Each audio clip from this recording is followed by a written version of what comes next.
Hi Geeks and Gamers, we're close.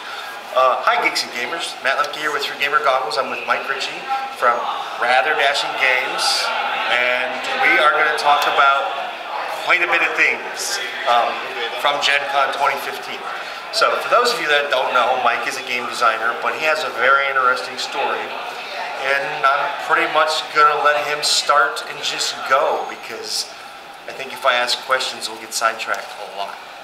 So you started with your best friend at 4. And then we got bit by radioactive spiders. Yeah, that's pretty much true, I think, because they caught a bug at some point in time. Yeah.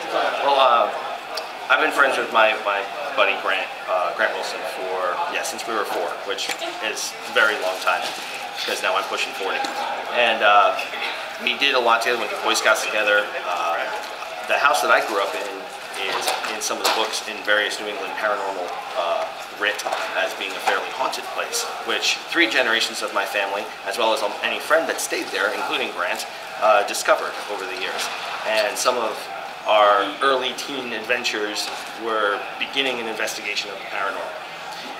That was split up between equal parts paranormal investigation, camping, and making and modifying games and storylines. So we've been doing that for years. We've made several worlds, fantasy, high fantasy, sci-fi worlds together. We started to work on those as well, writing books. But I got into game design about 10 years ago. Grant was filming his show Ghost Hunters on Sci-Fi, and after several years, we all went camping again, and we're sitting around the fire, and he knew he wanted to move on. Eventually he's gonna do something after Ghost Hunters. And I was like, I want to have my own game company. And it was this dawning moment of, he's an incredible artist. I've got a lot of titles under my belt. Why don't we do this together? And so we threw around a bunch of names, threw a bunch of designs, and about a couple months later, Rather Dashing Games was born. Wow. I don't know if that's what you're looking for. That was pretty short. Most people go on for hours. Oh, and then that takes me to 9th grade. Wait a minute. You said. So I'm guessing he handles the art and concept art for most of the games then. Yes, we're a very good design team. Our wives call us a hive mind. Very good. Yeah, and the fact that my wife interrupted us one time. She goes, "You guys realize you've been talking for 5 minutes and neither of you have used a noun." We just knew what each other was talking about. Oh, and then, yeah, we should totally, but no. So, yeah. That belongs in a skit. It does. It's a who's on first moment. I'm guessing you guys are passionate role players then too. Yes, yeah, we are. So where's the role playing then? In process. We're actually working on a system that is very streamlined. It's more story-based rather than every detail and minutia, and it's something that can be adapted to high fantasy or science fiction or one of our great loves, steampunk. Okay, so are you going to have like a set of, are you going to take like the Savage Worlds approach where you got like a set of core rules and then you can just add any pretty much homebrew into it? To an extent, but it's even more streamlined than the Savage Worlds styles. So, yeah. Because they're D20 based, then they get mechanical. Yeah. So, I mean, one of my favorite games to play right now is the Fantasy Flight Star Wars, Edge of the Empire. To me, that is such a great balance of mechanics versus story. So, I can see that. I haven't played it yet. I'm going to look at it this weekend, I hope.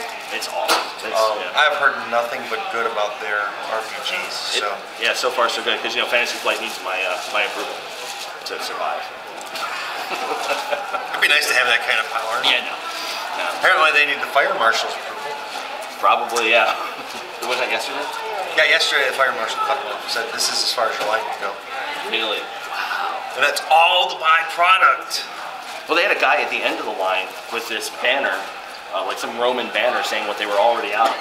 Yeah. So you wouldn't waste your time 3 hours in line. Right. And that was probably their allotment for the day. Well, maybe not, because he's got the sign up already. But anyway, that's pulling away from your games. What was your first game as a company? As Rather Dashing? Yeah, as Rather Dashing. Well, we came up with 2 at the same time. One was called X Marks the Spot, and another one was called Red Hot Chili Peppers. Red Hot Chili Peppers was more of a children's game because I had just come off of working for a company that was very much in the children's game market, and then we started to move the company more into the hobby side. So you have a history doing other games prior to this. Absolutely, I've worked with several companies. I got sponsored by Barnes & Noble to do a custom game for them. I got sponsored by the X Games to do a skateboarding game, which I've never been on a skateboard in my life, but it was still a lot of fun. Down all It's a little bit of a challenge. Yeah, well, I got flown out to California. I got to sit by some of the best van skate park for a week and take notes, and it was cool. Wow. Yeah. Wow. Yeah. And then, I mean, now you've got, I don't know, I must have seen 12 different titles over there easily. At our booth, actually, right now we've got 6. One, two, okay, I just saw stacks of boxes. We have a lot of those 6 titles. Yeah, well, I know I saw, okay, you've got the 2 tile games. Yep. You've got the card dominoes game that's on crack. Then I saw a tavern. Okay, we have X Marks the Spot, Red Hot Chili Peppers, 4 taverns, I didn't see Red Hot Chili Peppers. Dwarven Miner, Dwarven Miner, that's what I was forgetting, yeah. Pirates, Ninjas, Robots, and Zombies, and Graveyards, Ghosts, and Haunted Houses. Which is, that one's brand new. That's brand new. I mean, literally, we brought it up in our car, and this is the first public sale. Which, if you like its predecessor, Pirates, Ninjas, Robots, and Zombies, they said it right. You did.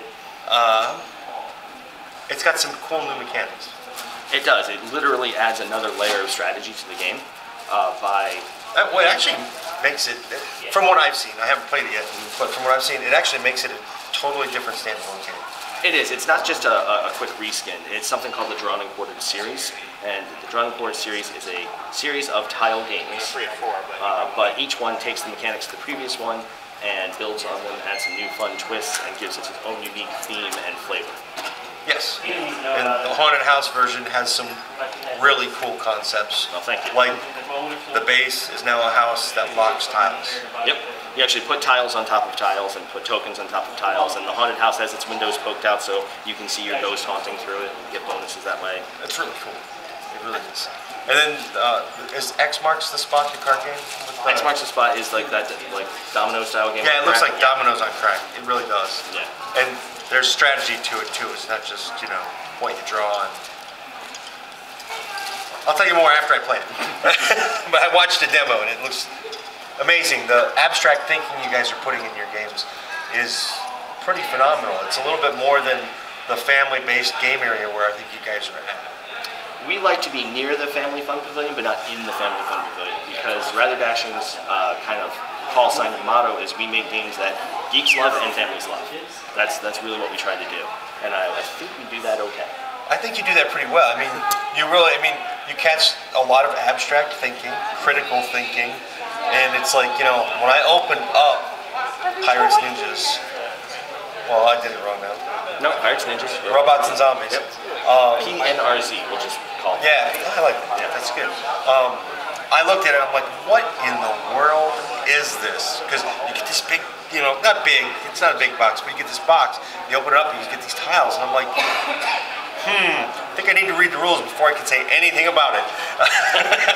And then I read the rules, and I'm like, wow. And then I played it, and I was like, overwhelmed. It could easily be like for a chess player 9-10 moves in advance. Yeah, we actually get that a lot from people. They say, I thought this was going to be a lot simpler than it was. It was easy to learn, but it was really hard to learn. Yeah, the strategy involved is what's hard. The rules are so. It's one page. Yeah, it's a page, and it's basic, and you might have to look at what the icons mean for a game or two, but. Yeah, and I think I have a feeling that almost all your games have that kind of motif. That's our theme. That's what we try to do, because I think there's a dearth of that kind of game. Either it's you've got your very very simple stuff out by Hasbro, monopolies and life and stuff like that, or you start to get into Arkham Horror and stuff like that. We're trying to go down that line in the middle. Yeah, that's a good gap to fill. That's a good gap to fill. Any chance you'll do deck builders? Ooh, it's funny you should ask that. We're actually working on I can spit this out in the right order. A cooperative deck building dungeon crawl. Wow. So I'm kind of gathering that maybe one of the thinning components is placing tiles for the dungeon? No. This is not a tile game at all. It's not in the Drawn and Quartered series.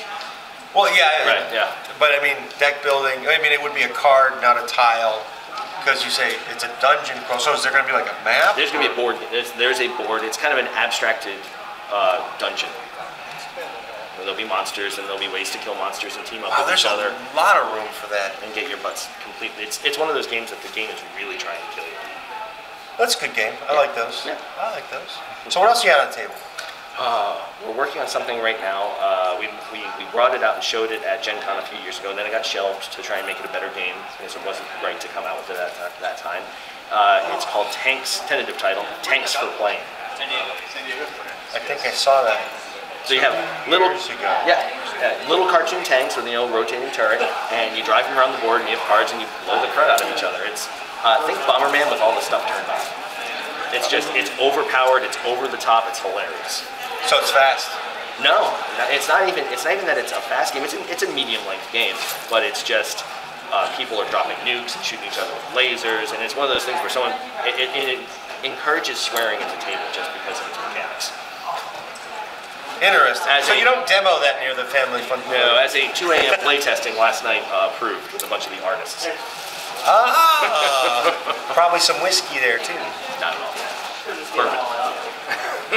That's fair. Yeah. That's fair. So, gosh.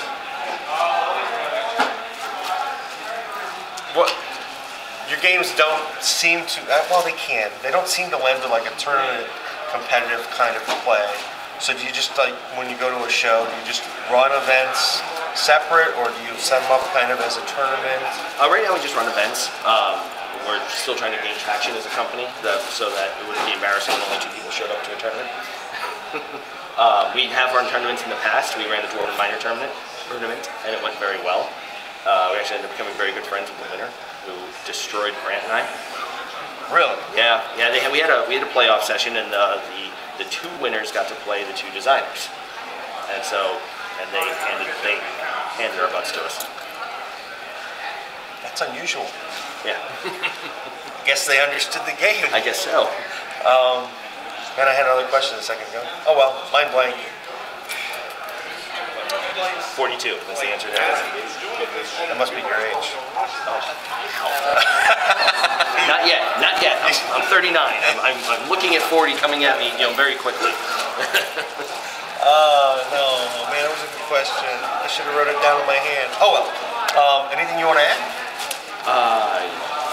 Just that we're constantly designing. I mean, we have 30 games that we could work on if we had the time. Oh wow, so how many, okay, well then I guess that leads to how many games do you want to put out a year? Ideally, I'd love to put out 3 to 4 games a year for the company of our size, and that would, including things like expansions and all that kind of stuff. We're actually designing and consulting with some other companies right now. Can't say who just yet, but some big name companies that are, asking our advice and asking our input on some of their products and some of their release titles. What else is cool? What else is cool? Firefly. Well, I didn't mean that.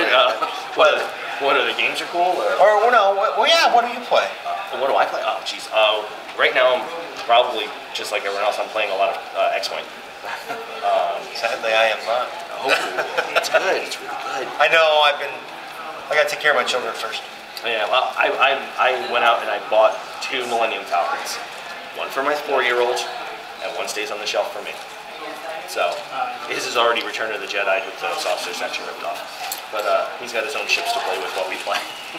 I should send you my old D&D fix there. I got those. I got a lot of those too. We're also playing a lot of Descent. Okay. Yeah. I'm playing a lot of abstracts too. I like the Duke from Catalyst. The Duke is insane. I play the Duke. Have you played the new one? Jarl, I don't. I keep. No, there's another. Oh wait, no, you got to go over there. They've got an Asian theme one that they were demoing at Origins. Yes, there's. I don't remember the name of it. Oh, it's Pyco. Pyco, because there's supposed to be a copy set aside for me from a friend. So. Yeah, And what I like about that is they changed the look and the texture Yeah. of every one of them too. But the Duke is phenomenal. Really So which expansions do you have for the Duke?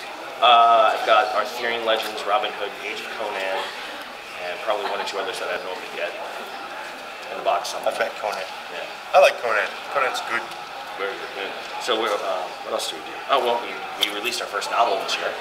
Yeah, you mentioned writing. So Yeah, so Grant and I also, like I said, when we were younger, we were designing stories and stuff like that. We decided to finally put them down onto paper, and we launched our first digital and paperback title in January, and we're working hard on the second one. Okay, and what is the novel? Is it fantasy based or is it Steampunk.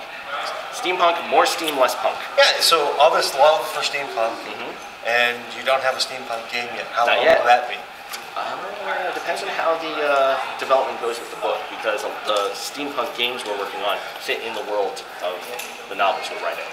Oh, okay. Yeah. Okay. That's good. Yeah. It's a good approach. We don't like just necessarily do something to do it. We've put stuff on hold for a year or two just to make it better. The guy that invented Legend of Zelda, Super Mario, Metroid, all of them, he said that Shigeru Miyamoto. He said that a game is late until it comes out, but a bad game is bad forever, and that applies to tabletop as well as digital.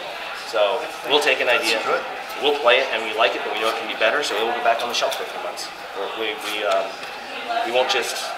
I'd rather tell all of our fans that, look, it's going to come out at Gen Con instead of Origins, but it's going to be better. Yeah, that's fair. That's fair. All right. So, from your haunting, My haunting. what is, I guess maybe your least memorable experience? But, or I don't know. Or most, but I mean, least favorable. Or, because at first I would imagine you were just like, holy crap, what's going on here? Yeah. And then you got more curious, and then you got more confident, and you got into the paranormal. Yes. So, at what point, or what occurrence made you guys start to think more about the paranormal? We're probably around 14 or 15. My house had a whole lot of what we call residual activity, and it was just you would hear the front door open and footsteps go past you, and the back door open and close, but nothing opened or closed. You would hear a horse-drawn carriage go past the house, because my driveway used to be main road back in the day, and so it was mostly that kind of stuff that I dealt with. And then we had a series of things where some of them I'm actually under NDA that I can't discuss yet. But there were things that were seen and experienced that was just like, okay, that doesn't like. Even though like the hauntings were spooky, I kind of could wrap my head around. Okay, in the 1800s there was a horse-drawn carriage that went by here. This is left over. I get that. We dealt with stuff that I still have today. I'm still doing research and trying to find out what it is. Whoa. I'm not saying aliens, but aliens. No, that's not. You just did. But I don't mean that. My wife has also dealt a lot with paranormal even before she met me. So she's seen full figures. She's seen stuff that I don't even see. Cool. Yeah. We're like a weird Lifetime movie. Yeah. It works for Duck Dynasty. Beard. I need a much bigger beard. You've got the sight. So, something like that. Yeah, But anyway, we're gonna blow something up this week. I've never watched it. It's Taco Bell for the brain. You know it's not good for you, but you'll have another taco. Yeah. Interesting. What a concept. But all right. Anything else? Jeez, I can't really think of anything because I'm a little bit overwhelmed. Yeah. Cool. You gave us a lot of information. Of course, after editing the useful information, this will be about a 30-second clip. I'm not going to edit that much. I'm lazy. I figure people are interested in you. They're going to watch your story. I hope so. So, yeah, we just have a lot of fun doing what we're doing. And that's good. That's the way it should be. So, thank you. Thank you. I appreciate the time. And I appreciate it. I'll see you around, like at probably Origins again next year. Right? It'll be the next stop, or here. Maybe if you go to Alliance Open Show. Up in the air, but possibly. Yeah. Thank you guys for watching, and see you later.